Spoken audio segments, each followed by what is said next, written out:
All right, let's jump into some of the questions that you might encounter. Now, there could be variations of these, so I would highly recommend that you prepare multiple answers for each question. First one is, can you give me an example of a time when you solved or encountered a problem? Now, you want to organize your answer, and I would recommend you start by stating the problem, tell them what you did, and then state the result.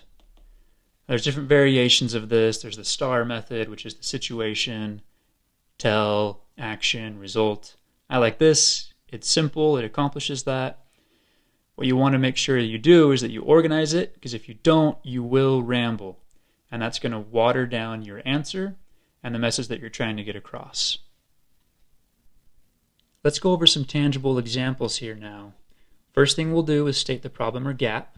And we're going to use numbers at any chance we get. We want to make sure that it's clear that they know that the problem is actually a problem.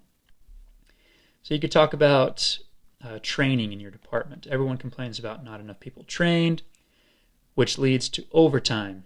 And a metric you could use could be the number of hours or the number of dollars that you're spending, because there's a shortage in that training. You can talk about aged inventory if you're in a warehouse or in the retail world. Talk about cash flow if you can. Talk about the extra space that you're having to create to store this inventory and move it around.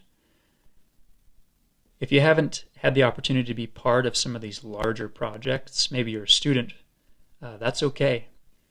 What they care about is that you clearly explain a problem and how you addressed it.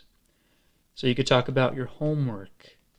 Maybe there's a grade or a class that you were failing in or struggling in, or you were spending too much time studying and they were ineffective study sessions, if you even had study sessions. So let's put a grade here.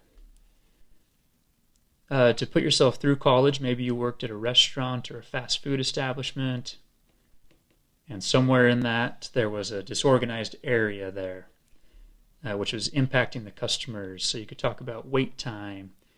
You could talk about the time it would take employees to go back and find stuff and how that was a struggle. Now tell them what you did. Here's where you're going to demonstrate your knowledge of the situation, and this is where they're likely going to ask additional questions. So try to use I statements. Do not use, as best you can, we. They want to hear what you did, not what someone else did. And if you weren't necessarily the leader of the project, that's okay. Saying my team is still better than saying we. Now, what you did should directly relate to these problems. Don't talk about aged inventory as the problem and then start talking about being understaffed. Right? You said the problem was aged inventory. So tell them what you did. For the X training overtime issue, I created a training program, and I spent the next 4 weeks training additional employees. For the aged inventory, I put together a team where we blitzed the inventory that was aged, got rid of it, freed up cash flow, freed up merchandising space. For the homework, you organized a study session or a study group on different nights of the week. You set specific times to do that. For the back room, again, maybe you put together a team where you blitzed that, you got it all cleaned up, and then you put in some sustaining measure to where at the end of every shift or at the end of the week, someone would go in and tidy that or reorganize it again to make sure that it was a sustainable countermeasure. The last thing is tell them the result. And again, we're going to use numbers here because that will help them to understand that what you did actually addressed the problem. Right? It's an X to Y thing here. So X number of people trained, that reduced overtime from 35 hours to 10 hours a week, or use dollar amount if you can. If you want to explain to them how you're going to close the rest of the gap, because they might ask that. Say, yeah, I'm planning to train 2 additional people in the next 2 weeks, which will completely close that gap. Aged inventory, you can talk about the cash flow that was freed up. You can talk about the amount of inventory you got rid of and the additional space that you were able to use and utilize. For homework, it would be awesome if you could talk about a grade increase or a reduction in the amount of study time because it was now more effective. And for the back room, throw out wait time again. Customers are now waiting less because you guys can more effectively find what you need to in the back. In summary, you're going to prepare multiple examples to this question. There could be a variation that they ask.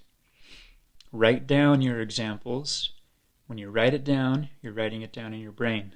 It'll also give you a chance to fine-tune it, tweak it, and you're going to want to write it in this format. State the problem, tell them what you did, tell them the result. Use numbers whenever you can. It's okay if you haven't had experiences, large-scale project experiences. What they're going to remember is that you are sharp and can approach a problem systematically and can explain a problem. They're not going to remember that you organized the back room or made your homework study sessions more productive. Last thing is to practice, practice, practice. Don't let the first time you give that answer be when it counts. Let that be the 100th time. Practice, practice, practice.